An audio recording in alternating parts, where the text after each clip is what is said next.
Hello guys, welcome all the students and parents. आज हम discuss करने वाले हैं भारत की न्यू एजुकेशन पॉलिसी पर। इस एजुकेशन पॉलिसी को लेकर के आपके मन में बहुत कंफ्यूजन है और बहुत ज्यादा डाउट है। आज मैं यहां प्रयास करूंगा कि आपके उन कंफ्यूजन को दूर कर सकूं और उन डाउट को भी सॉल्व कर सकूं जो आपके मन में है। भारत की जो शिक्षा प्रणाली पहले से जो चली आ रही थी उसमें एक बहुत क्रांतिकारी बदलाव लाने का प्रयास इस एजुकेशन पॉलिसी के माध्यम से किया गया है।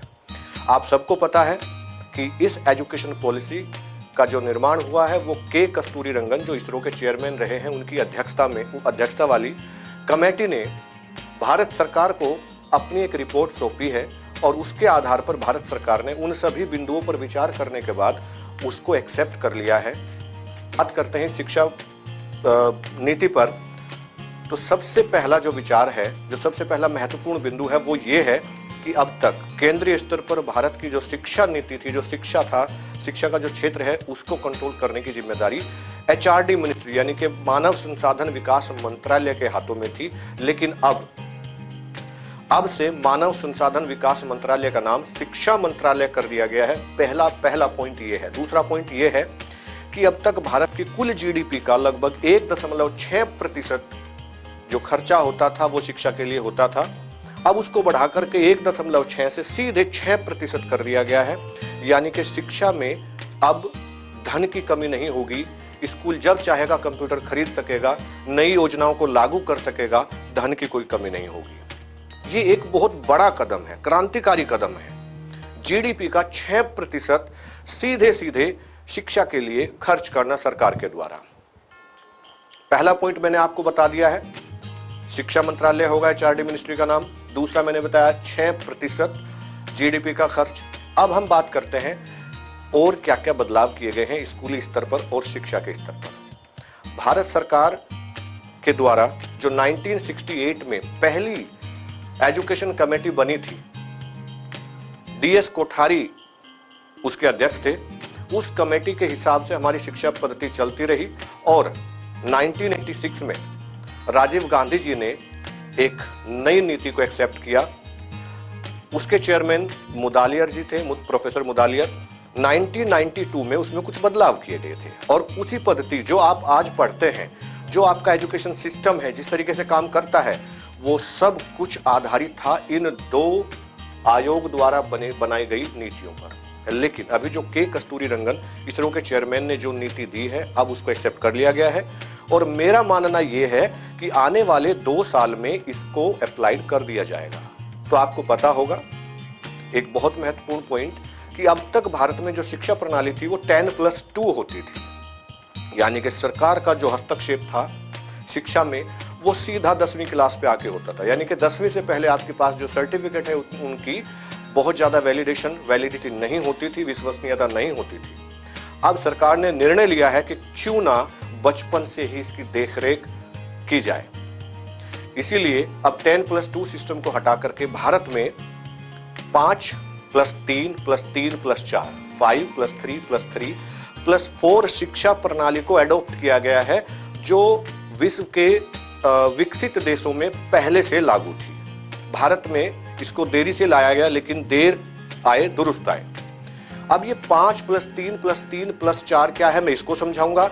इसके बाद जो सिलेबस में चेंजेस हुए हैं, जो एग्जाम पैटर्न में जो चेंज हुआ है और जो हायर एजुकेशन में चेंज हुआ है, वो सारा डिस्कस करने वाले हैं। तो ये 5 क्या है ये समझा देता हूं मैं आपको। 5+3+3+4 में जो 5 है, 5 का सीधा मतलब है 5 साल के लिए जो एजुकेशन सिस्टम रहेगा वो कैसे काम करेगा। एक छोटा बेबी, जो बच्चा 3 साल का स्कूल में दाखिला आप कराते हैं, तो वो प्ले स्कूल होता है, वहां वो खेलना सीखता है। कहीं ना कहीं बच्चा इन चीजों से वंचित रह जाता था। मातृभाषा को प्राथमिकता दी जाएगी। अभी हम 12th तक का जो एजुकेशन सिस्टम है उस पर बात कर रहे हैं। तो मातृभाषा में ये होगा कि वहां कोई बाध्यता नहीं है कि स्कूल कहेगा मातृभाषा में पढ़ाया जाएगा। वहां स्कूल के ऊपर डिपेंड करेगा कि स्कूल किस लैंग्वेज को अडॉप्ट करता है। और मेरा मानना है कि जो प्राइवेट स्कूल है वो इंग्लिश को प्रीफर करेंगे, लेकिन अगर बच्चों का दबाव होता है तो मातृभाषा में शिक्षा को इग्नोर नहीं किया जाएगा। ठीक है, वोकेशनल स्ट्रीम सस्पेंडेड, स्ट्रीम को हटा दिया गया। उसके साथ साथ अब एक और सबसे मेन बात जो इस सिस्टम में लागू की गई है वो है आपका रिपोर्ट कार्ड, और उसके बाद बात करूंगा अब बोर्ड किस तरीके से काम करेगा। रिपोर्ट कार्ड जो बनता था वो सीधा बोर्ड से आता था या टीचर उसको बना देते थे, लेकिन अब जो रिपोर्ट कार्ड बनेगा वो 3 स्तर पर बनाया जाएगा। एक, आप खुद उसमें कुछ चीजें लिखेंगे, मेरी क्या खामियां रही हैं वो लिखेंगे, मुझे क्या अच्छा लगा वो रहेगा, ताकि नए सिस्टम में क्या चेंजेस किए जाएं उसके आधार पर जो बच्चों की डिमांड होगी वो चेंजेस होगा। दूसरा, आपके दोस्त आपके बारे में लिखेंगे, तो उससे क्या होगा, क्लास में अब मजबूरी हो जाएगी आपकी कि आपको अच्छा व्यवहार करना है, क्योंकि आपके रिपोर्ट कार्ड को तैयार करने में आपके दोस्त का बहुत ज्यादा महत्वपूर्ण रोल होगा। वो आपके बारे में सारी बातें लिखेगा, आपका व्यवहार कैसा रहा। तीसरा, तब जाकर के स्कूल या बोर्ड फिर आपका रिपोर्ट कार्ड तैयार करेगा। तो एक किस्म से जो रिपोर्ट कार्ड होगा वो आपका कंप्लीट पोर्टफोलियो होगा, आपके व्यवहार से लेकर के शारीरिक शिक्षा से लेकर के स्कूली शिक्षा, कंप्लीट डिटेल आपके रिपोर्ट कार्ड में मिला करेगी। कितना कुछ चेंजेस हुआ है। अब हम थोड़ी सी बात कर लेते हैं हायर एजुकेशन की।